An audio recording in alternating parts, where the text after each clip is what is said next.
Okay, well, so again, thank you everybody for joining us at the Planetary Sample Seminar Series. My name is Quentin. I'll be your host today. I am Chip Shearer's PhD student here at the Institute of Meteoritics. And it is my pleasure to introduce Chip, who is going to be our speaker today. So Chip, you are a senior research scientist here at the Institute of Meteoritics. You're also a research professor at the Earth and Planetary Sciences here at University of New Mexico. Chip is the lead for Sustainable Space Research Grand Challenge at UNM. He's also the lead scientist for the NASA Apollo Next Generation Sample Analysis Initiative, also known as ANCSA. And last but not least, he is the lead scientist for the Casa moon node of the NASA Survey program. And Chip, it is my privilege and honor to get to work with you and to listen to you here today. Great, so, thank you. Thank you. Thank you, Quentin. And I'm going to be going up and down, sitting up and down because my knee surgery that happened 2.5 weeks ago is not 100% yet. So I need to be somewhat active, but yet also need to cradle. I want to welcome everybody to the Planetary Sample Science Seminar Series. This is hosted by the Casa moon node of the survey. It's also hosted by the Survey Central and also by the UNM Grand Challenge, the Institute of Meteoritics, the Lunar and Planetary Institute, and another node of the survey program, RASL, that is at Johns Hopkins University, associated with APL. And I just want to, again, thank everybody joining us. And for those of you who are hungry, pizza's just delivered. There's drinks back there. So please help yourself. In addition, what I'd like to do is go ahead and start talking about my topic, which is really focusing upon two lithologies, really unique lithologies that have been discovered during the ANCSA initiative within this core that was collected during Apollo 17 at Station 3 of Apollo 17. And these are kind of unique lithologies that have never been identified on the moon previously. And what I'd like to do is place these within context of melts on the lunar surface, both in terms of impact melting on the lunar surface and mantle melting and eruption on the lunar surface. Chip, I put the clicker there for you on the table.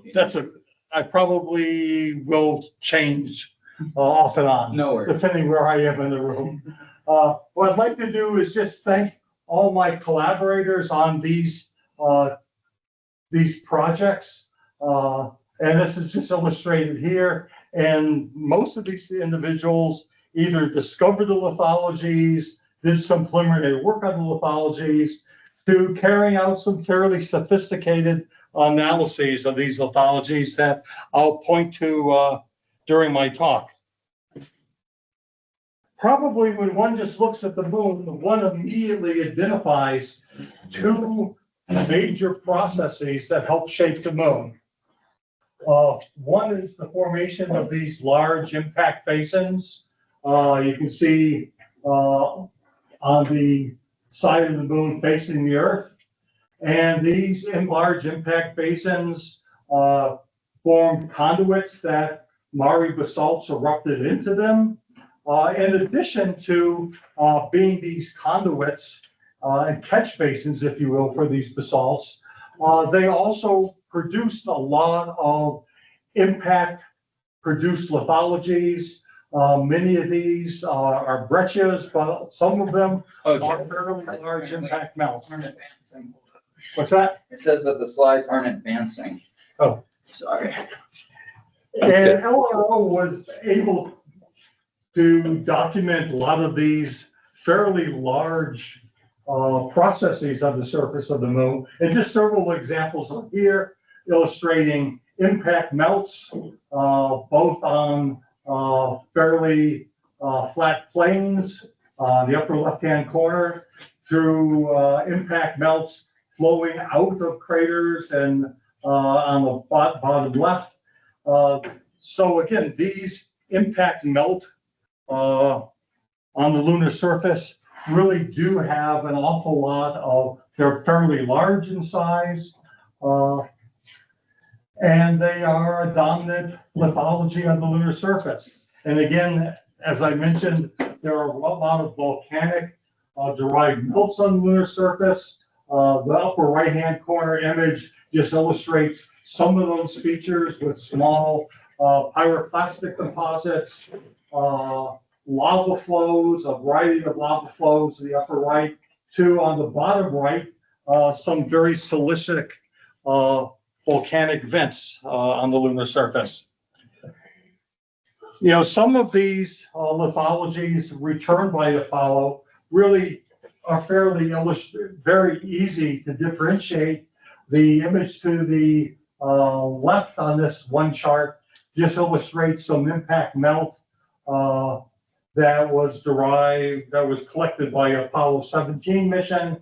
And you can really see that, you know, the matrix is fairly fine grained, and the material from the target lithologies that were impacted are illustrated here. And you can't really mistake this at all for igneous lithology. You have a variety of fairly large olivines with vastly different olivine compositions, not what you normally see within a basalt.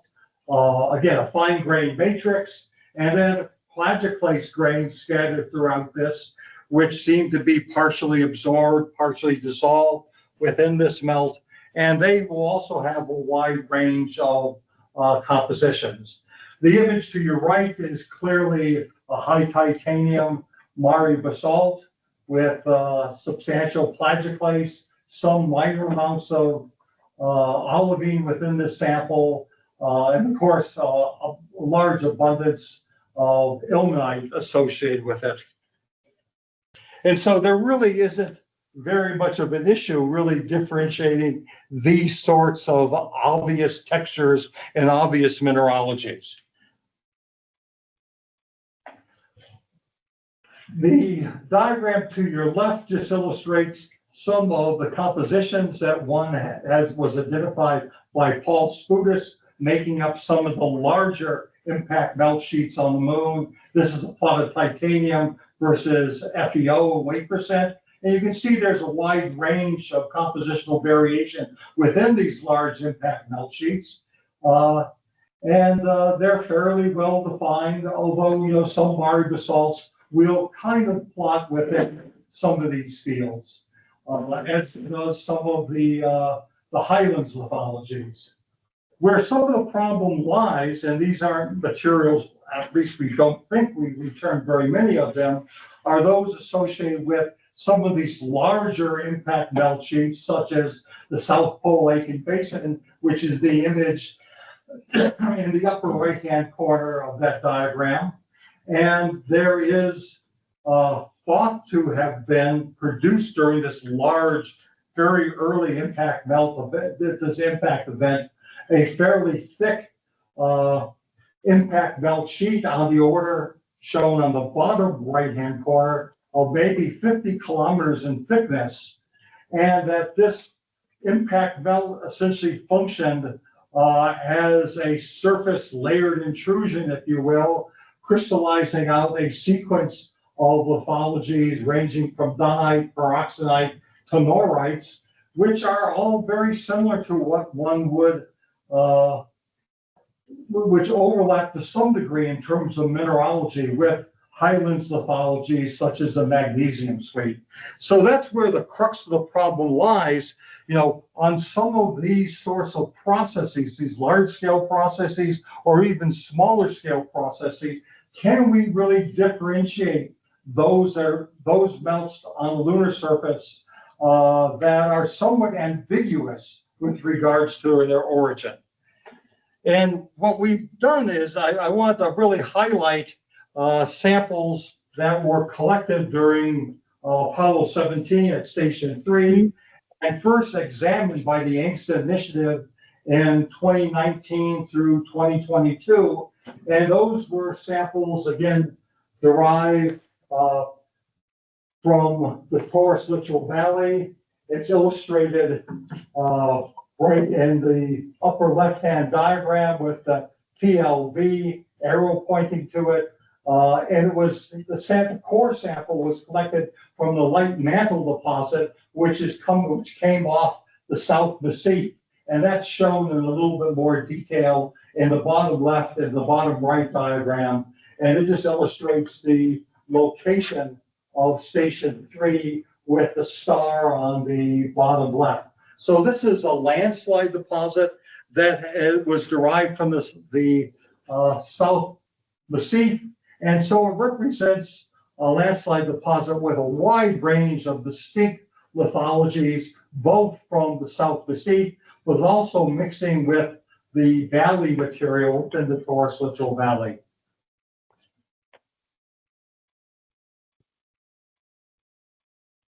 And this core was a double drive tube, so there are essentially two cores that penetrated approximately 72 centimeters within this landslide deposit.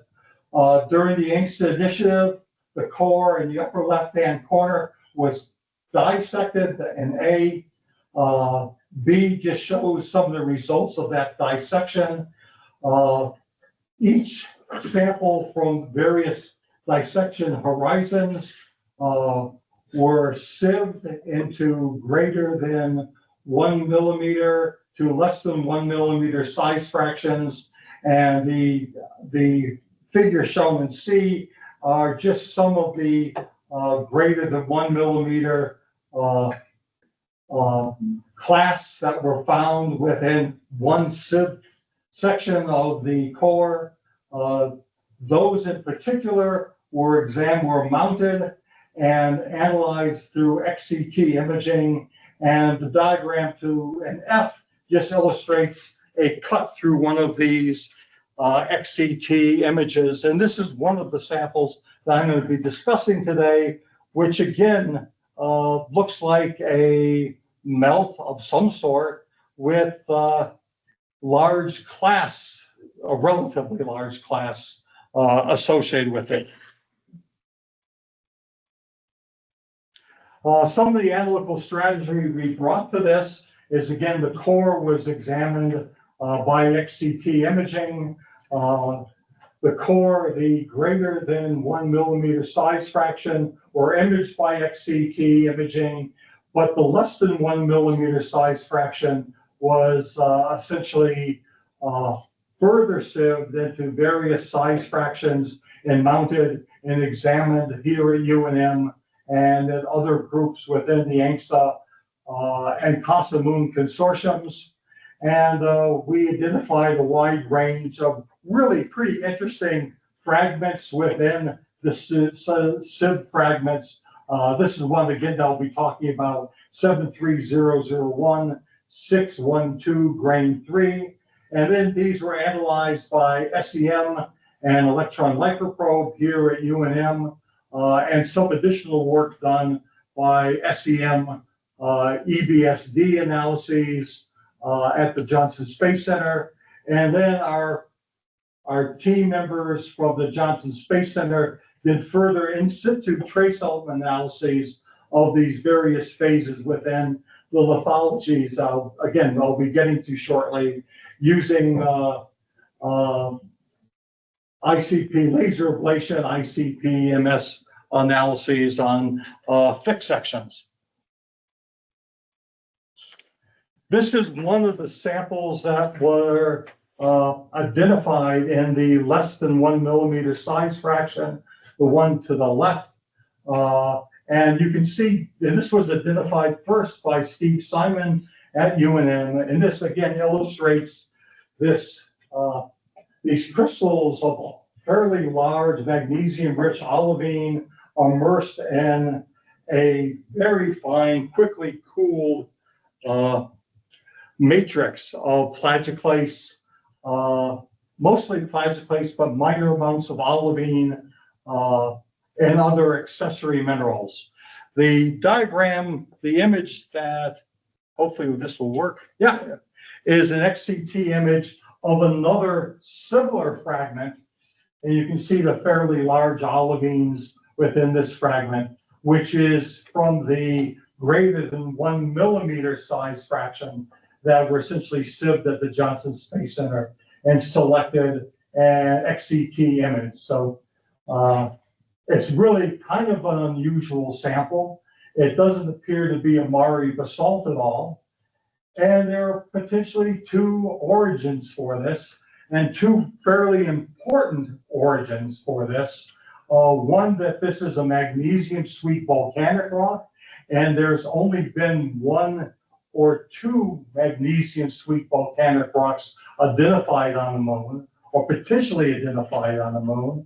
And this particular sample is really a great starting point for us understanding the crystal melts for this really early period of crystal building on the moon that is probably on the order of 4.3 GA in terms of age. So this provides us, if this is volcanic, a starting point to understand that period of early lunar magnetism. However, you know, it could potentially be an impact belt in which one would essentially impacted a crystal lithology. Essentially, the olivine that you see that is in the diagram or the image to your left represents unmelted parts of the impacted lithology, and then you had a quick cooling of the impact melt surrounding this. And if this is the case, this is also incredibly important in that it is a sign or a starting point for us trying to explore the origin of the magnesium sweep through impact processes rather than magmatic processes associated with the melting of the lunar mantle. Jeff, just a question about the crystal faces or the surfaces of those olivines. Yeah. Are they euhedral, zoned?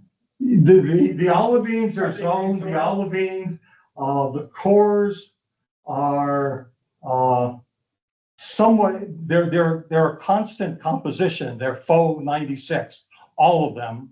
Right. And then they have a subhedral to euhedral rim around them. Okay. But they don't look like they're resorbed. They really don't. Okay. The other lithology, which is really quite interesting, as I pointed out, is again this lithology that is shown in the upper left-hand corner, which has a variety of class of high titanium basalts. I labeled 1, 2, and 3 there. Also within the interior, the interclassed area, there appears to be some other dissolved materials that are irregular in size, mostly in many cases plagioclase. But what's really kind of unique about this, because if I just saw this, I would have thought, boy, this is an impact melt rock of some sort. But the matrix in the interior, or the interclastic matrix, is primarily a high titanium basalt. It's very rich in ilmenite. I think it has a TiO2 content of on the order of 8% TiO2. The image to the bottom left just illustrates, again, a couple slices through the XCT imaging.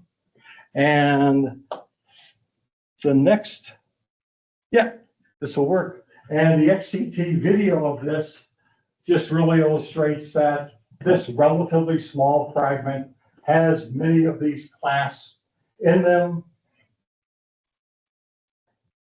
And so, again, this is somewhat ambiguous.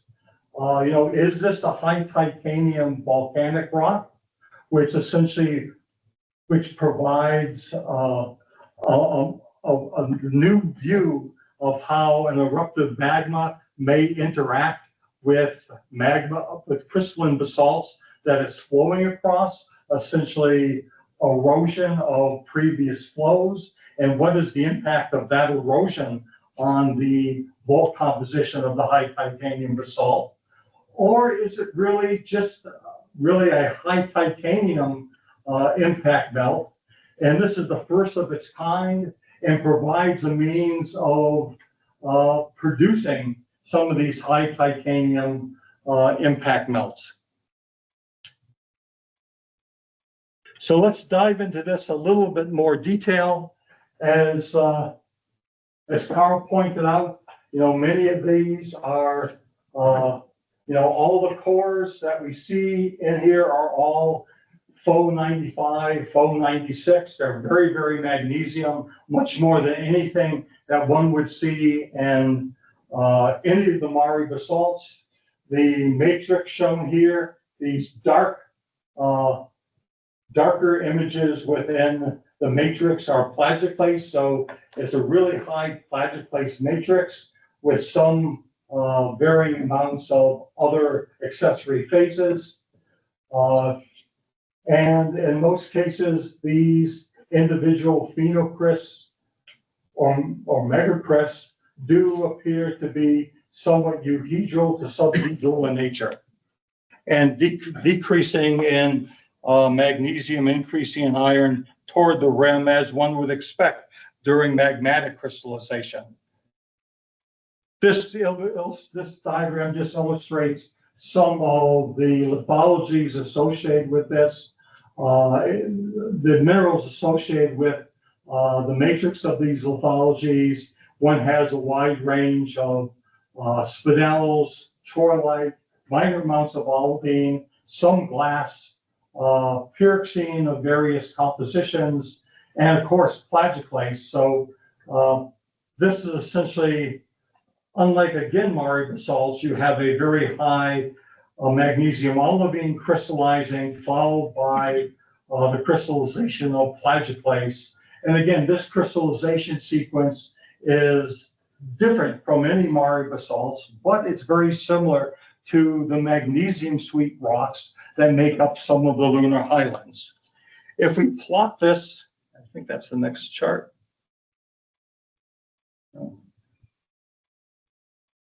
Within this plot of magnesium number of the mafics versus the anorthite content of plagioclase, this particular sample and other lithologies of its type plot within the magnesium sweet field, really right next to a lot of the troctolites, which are lithologies that make up the magnesium sweet.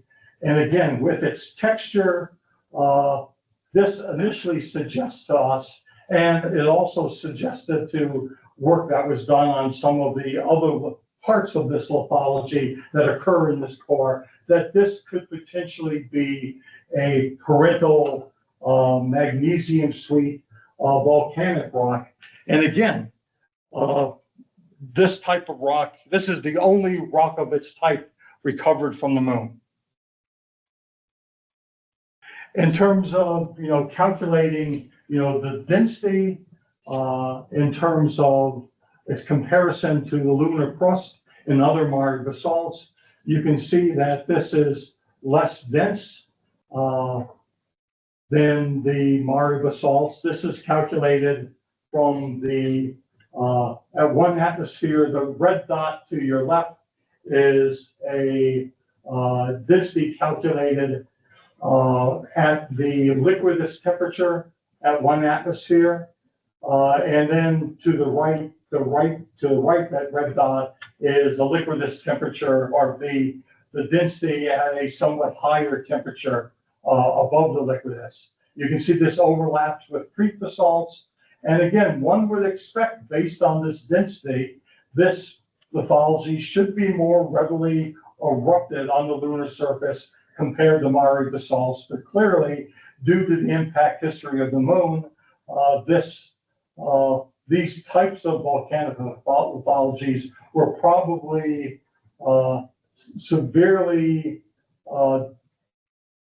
affected, and the distribution affected by the impacts on the lunar surface at 3.8 to 4.0 GA.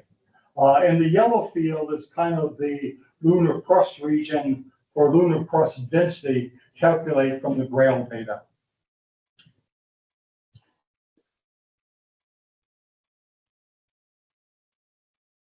And so, I was, based on the morphology, what we're seeing here, really leaning toward this really being a volcanic rock versus an impact melt rock. But what we ended up doing with our colleagues at the Johnson Space Center, they analyzed both the olivines and the matrices, using laser ablation ICP-MS. And what you're seeing there is the individual dots that you're seeing there, or circles, are laser ablation ICP spots within the matrix and within the olivine. And then also the individual lines are lines that we've essentially done line analyses of zoning within the olivines at the University of New Mexico. And the image to your right is just one of our colleagues working and repairing the laser ablation ICP-MS instrument at the Johnson Space Center. Well, it's incredibly enlightening. The diagram to your left just illustrates the nickel and cobalt in the olivines from a wide range of lithologies from the moon. This is from a paper that I did a number of years ago, probably 20 years ago or so. And the olivines are really low in nickel compared to what we normally see in the Mare basalts. They're on the order of nickel under 100 parts per million, and cobalt under 40 parts per million. And those are represented by the green dot in terms of the average olivine composition.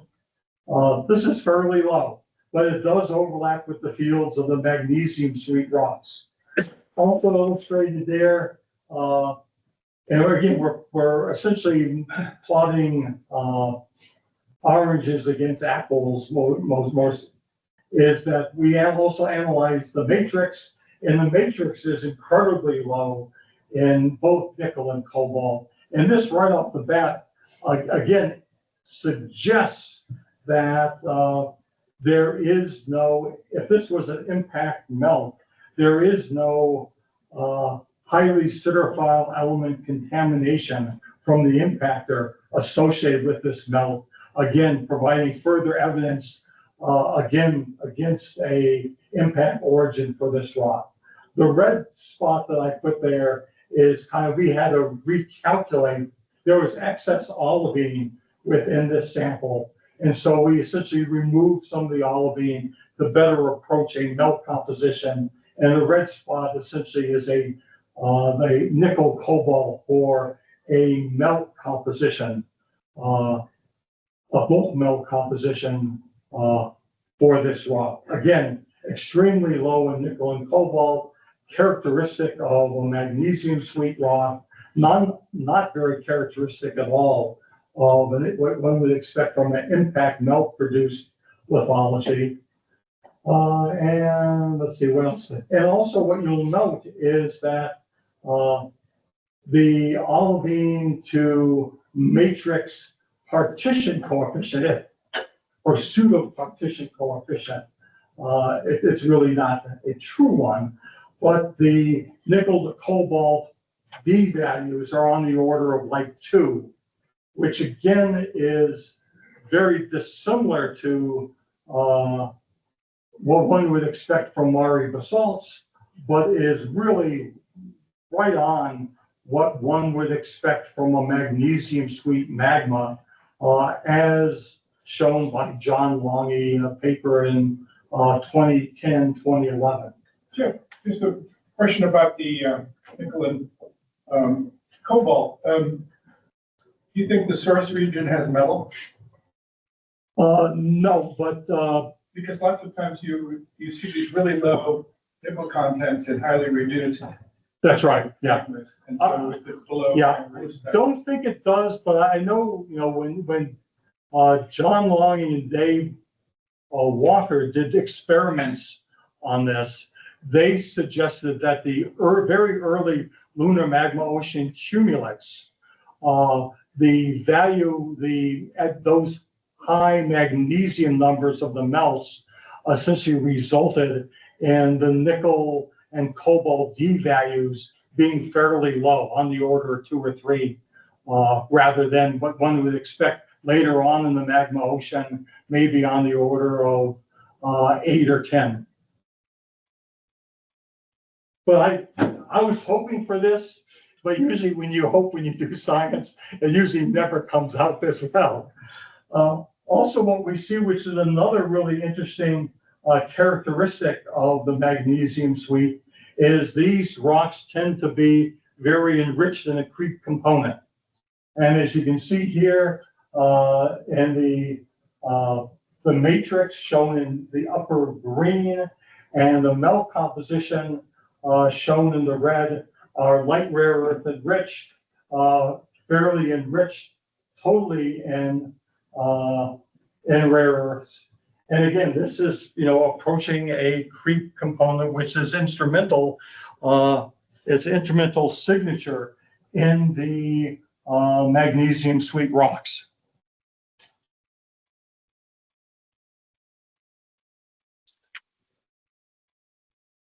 Also, the signature seems to be a little bit different from your creep, so it may have been modified to some degree.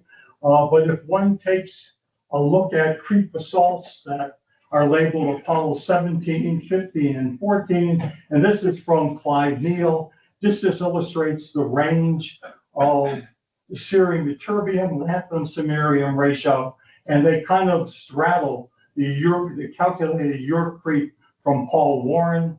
The cumulates from the magnesium suite really tend to plot off of that. But again, they're cumulates. But again, it seems like the matrix from this rock and the melt, calculated melt, also plots in a different region of this diagram from your creep too. So this appears to be perhaps a fundamental signature of magnesium sweet rocks, and on the whole, both the cumulates and maybe this volcanic rock. So my conclusions, at least from this lithology, is that these lithologies do not represent impact melts. One could perhaps argue that maybe you had, during the crystallization of this melt, segregation of a siderophile element-bearing phase that was not incorporated into this melt. That's always a possibility.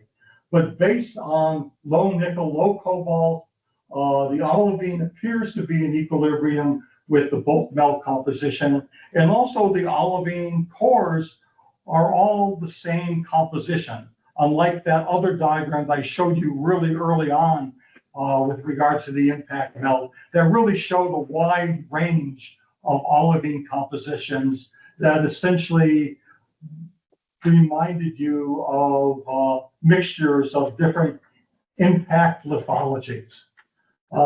This mostly represents a magnesium sweet rock, again, based on the magnesium number, the anorthite composition of the plagioclase, the nickel, cobalt, and the rare earths.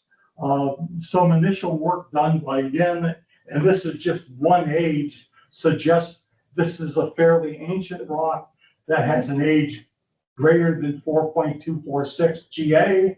Again, similar to magnesium sweet rocks. And again, based on work that I've done with Lars Borg and Lars has done on his own, this is just one chronometer, and we found that multiple chronometers of lithologies are much more rigorous and providing you with a much better, more precise age.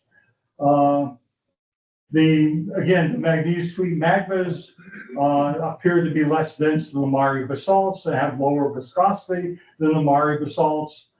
And these magmas appear to be distinct from both creepy basaltic magmatism and Mare basaltic magmatism. So the question is, what does this type of magmatism represent?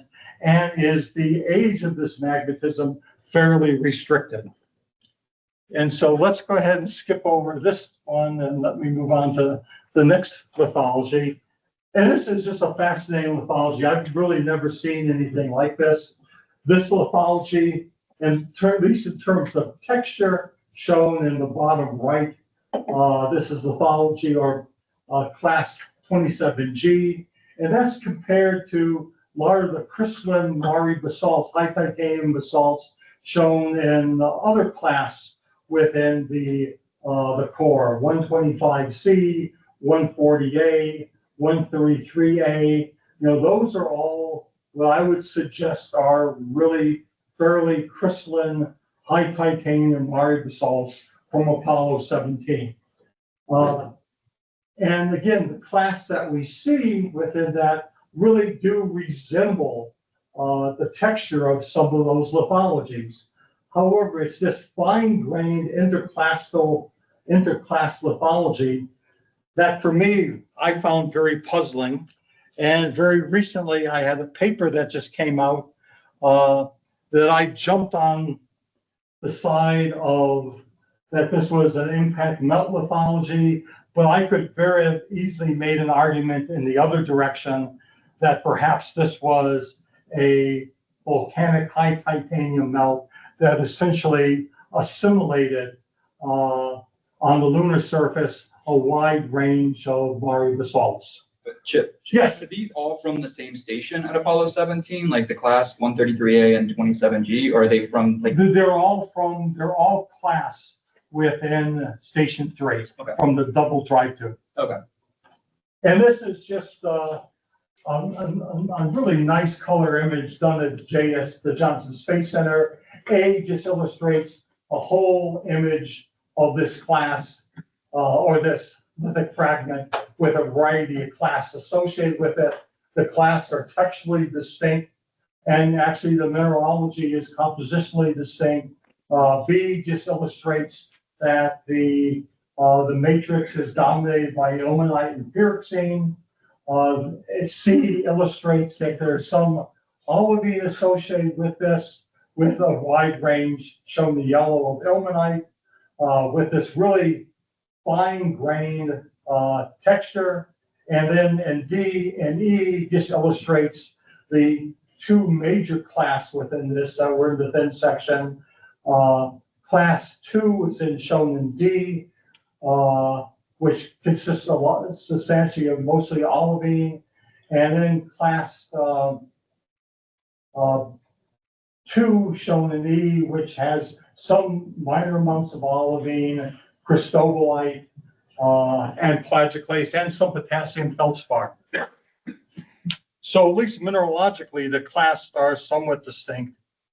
These just illustrate some of the mineral compositions within class 1, class 2, minor class 3, that's partially dissolved.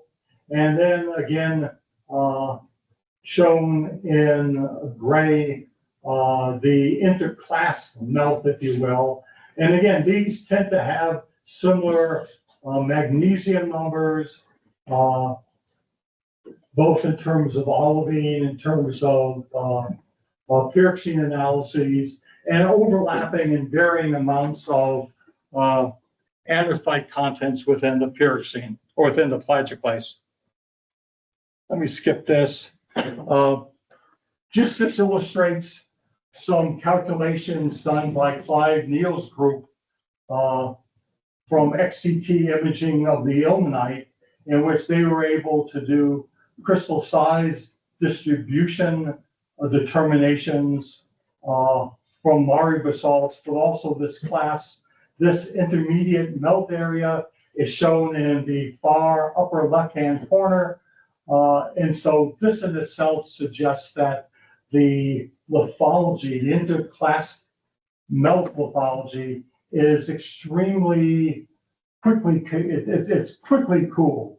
And one could assume this based on the textures themselves, but this is additional illustration that these were quickly cooled, more so than any of the Mare basalts that the Neal group analyzed in the past. One of his arguments is there again, but in this case, you can make two arguments. This is at the bottom of a flow that essentially cooled very, very quickly, or this could be an impact melt that, again, cooled very quickly.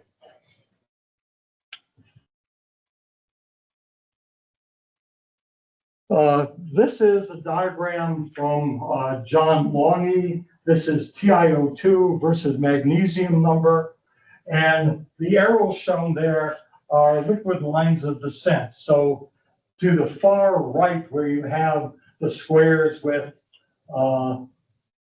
at very high MgO numbers, if one had brittle starting compositions there, they would essentially crystallize, and essentially the magnesium number, as one would expect, would decrease, or the MgO would decrease, and the TiO2 content would increase until one hit a point of ilmenite saturation, and then one hit ilmenite or a meltonite or melcolite saturation, one would then essentially crystallize down that liquid line of descent that goes from, that is illustrated decreasing TiO2 with decreasing MgO.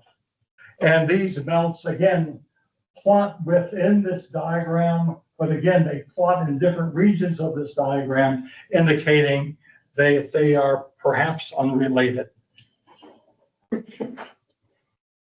Let's skip this. And so let's get to the laser ablation ICP analyses. These were analyses of 42 trace elements. The analyses primarily focused upon the matrix and are represented by those individual circles. These typically have compositions shown to the upper right of this matrix that tend to overlap with some of the high titanium basalts from the Taurus Littoral Valley. So there is an overlap with things along the lines of type B2, type B1. And so this has a composition with regards to those elements similar to those particular types of high titanium Mare basalts. But the real kicker here is if one looks at nickel, cobalt, and other siderophile elements that have been analyzed using laser ablation ICP-MS, although the errors are fairly high, they do all suggest that the nickel, cobalt, and other siderophile elements are substantially more enriched in this interclastic lithology than one sees in Mare basalts. And I think this is one avenue that, again, suggests that this perhaps does represent an impact melt.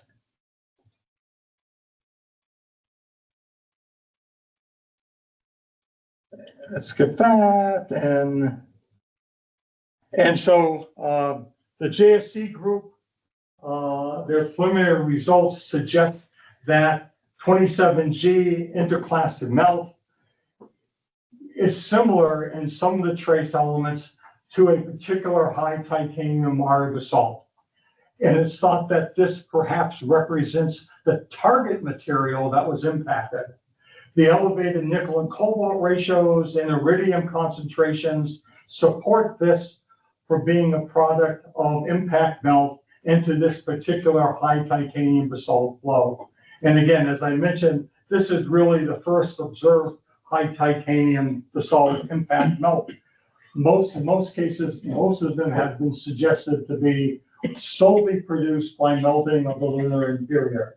What would be kind of cool things to do that I think the JSC group is doing is going ahead and doing additional analyses with the laser ablation ICP-MS of the class themselves to see what lithologies those represent within the range of high titanium basalts within the Taurus Littoral Valley. Are they the same as the type B1 or are they different? So let me go ahead and stop there and I'll take questions online and from the audience.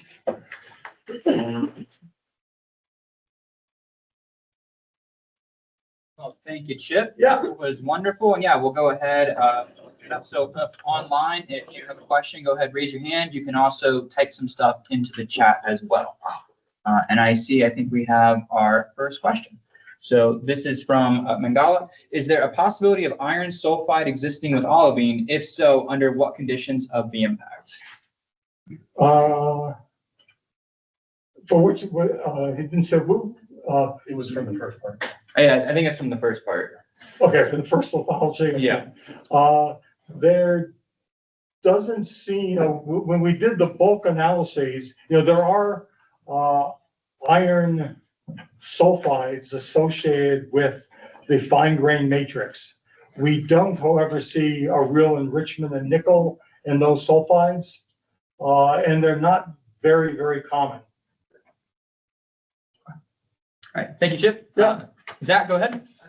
Chip, why was high nickel cobalt ratio indicative of impact? Simply because if you compare, this is for lithology too, simply because, I initially saw this and thought this was a Mare basalt with, essentially clasts that were incorporated into the Mare basalt as it flowed over the surface. That was my first inclination of what this was, because in the literature or looking down the microscope, I've never seen an impact melt that was such high titanium. But when you kind of look at the high nickel, high cobalt, and the high siderophile element concentrations within this lithology, it's substantially higher, 10 times or more higher than one sees in similar high titanium Mare basalts. And so if it's a high titanium basalt, it's very unusual having those high values. Second, this is a quickly cooled melt that was produced. If it was produced by an impactor, one would perhaps expect debris from the impactor to be incorporated into this melt. And so that should perhaps raise the iridium, the other siderophile elements, the nickel and cobalt values of that melt. So the high nickel is from the impactor. Yes. And I had to come late because I had other obligations, but did you measure the oxygen isotope composition? No, the grain is, really, really tiny. And we just had, this thin section, and, we could probably, spare, go back into the grain, the lithic fragment that remains and pull out a few milligrams for oxygen isotopes. Because 20 carbon. Well, that's right. That's a good point. I didn't think of that. Thank you, Zach. Thank you, Chip. We have a question from Justin. Have you identified more high titanium or magnesium, and then in quotation mark, melt fragments? Even analyses on additional examples of these would be informative, but also interested in whether we see others beyond the two types. Read that one more time. In simplest terms, have you identified more high titanium or magnesium melt fragments? We've identified many more magnesium sweet volcanic fragments, like I showed. One is fairly large, and Chris Yin has a paper out that came out this year where he documented one of these. However, he didn't present any trace elements at all. So this is the first that presented some trace elements that, again, all the trace element values for the olivines and the matrix are very similar to what one would probably expect from the magnesium sweet rocks or magmas that form the magnesium sweet rocks. And then I think the group from University of Manchester did scans of a continuous core from 73001, 73002, and they found additional fragments of this. So this is rather common within this double drive tube. And so it again, probably most likely came from the South Massif, material from the South Massif. With regards to the high titanium melts, we found abundant high titanium basalts that are probably derived from the floor of the Taurus Littoral Valley. However, this is the only fragment that we've identified that is like this, where we had these clasts immersed in this fairly quickly cooled high titanium melt. Also, as Justin knows, and a lot of people in this room know, that xenoliths within Mare basalts are extremely rare. I think I've seen 2 total, one from Apollo 17 and from Station 4, and another one from Apollo 12. And so they're extremely rare just to begin with. Thank you, Chip. Thank you, Justin, for the question. Do we have any others from the audience? Go ahead, Carl. Just a sort of a random thing, but you never see any phosphates in any of these lithologies. Is that, you remind me if that's typical, atypical? In some of them, in some of the high titanium Mare basalts, you will find phosphates. Right. Particularly those that are more fractionated, as one would expect. Yeah. In the magnesium screen rocks, I think Francis McCubbin and a few other people have found phosphates associated with like the troctolites. Yeah. As melt inclusion, within melt inclusions. Yeah. Particularly the well-known Apollo 17 troctolite. Okay. So again, they're relatively rare, but you do find them. And again, our team members from Open University are currently analyzing chlorine isotopes, hydrogen isotopes from phosphates and some of the high titanium basalts that we recovered from this core.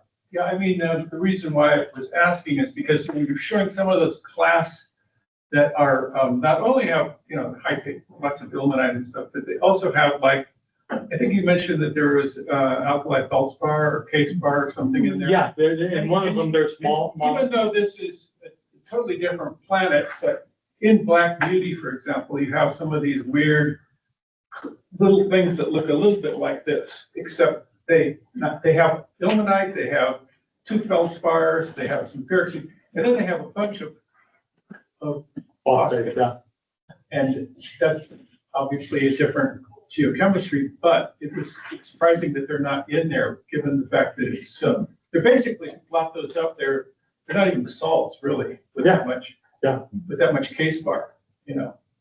Well, again, this is the K-spar that's in there is very, very minor. Okay, so they're not. It's not really 2 feldspar. No. Okay. And they occur at the very, very end of crystallization. Okay. But it's an interesting point, Carl. Yeah. Well, thank you, Carl. Chip, any final questions that we might have for Chip? I think we have time for one more. Okay, well, if not, Chip, thank you so much once again. Yeah, and then thank you all for bearing us with technical difficulties. Apologies about that. But next week, same bat time, same bat place. We're gonna have Clyde Neal for next week. So please join us again and thank you. And actually, Clyde's calling from a ship. Oh. So if you expect issues right now, wait till next Wednesday. Everybody hang on to their hats. Yeah, and also if you could leave them on, because I think Katie's gonna join us. Okay, yeah. Yeah, if you're in the class and you're online, please stay on. But for everyone else, Justin asked, is Clive a pirate? Of course he is. But thank you, everyone. Have a wonderful week. We'll see you guys next week.